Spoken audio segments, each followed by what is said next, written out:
Okay. And welcome back again, everybody. Let's see what we have to work on. The last time we talked, we had two problems that remained. One problem was we did not want to be relying upon values obtained where the aperture opening was less than, say, 20%, because we got into the quantum mechanical issues of unreliable and unpredictable power outputs.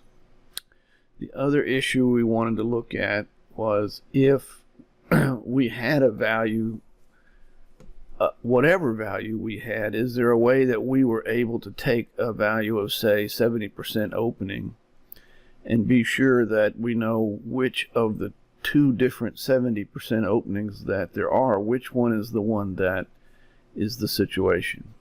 And we're going to leave these graphs alone and come out here to this, again, cutaway representation that I've made of the piston inside the cylinder. And this is, again, this is the representation of the cylinder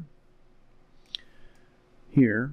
And the cylinder has cylinder channels, and these channels have transceivers sitting on the opening of each of these channels. And the other piece that we have is the piston, which is shown here, and the piston has channels in the wall of the piston, and on the piston are these two piston transceivers, piston transceiver 1, piston transceiver 2.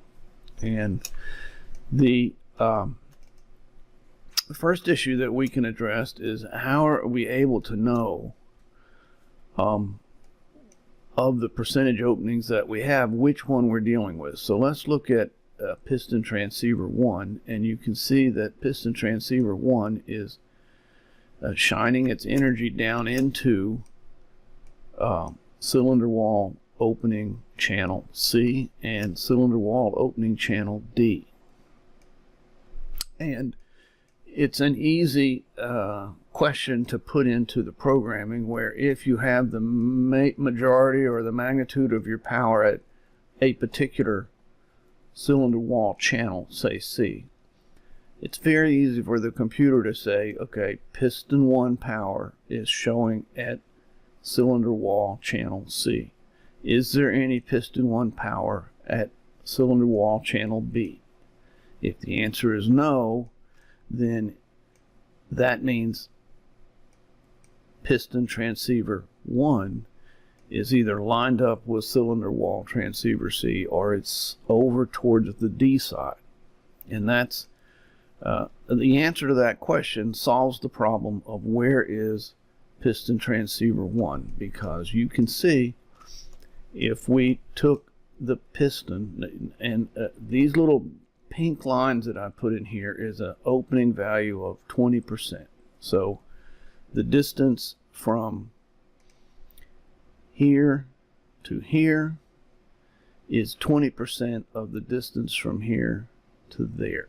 So anytime we have an opening less than 20%, we get into the quantum mechanical issue. So we can see that we have a lot of power transmitted from piston transceiver 1 to cylinder wall transceiver C.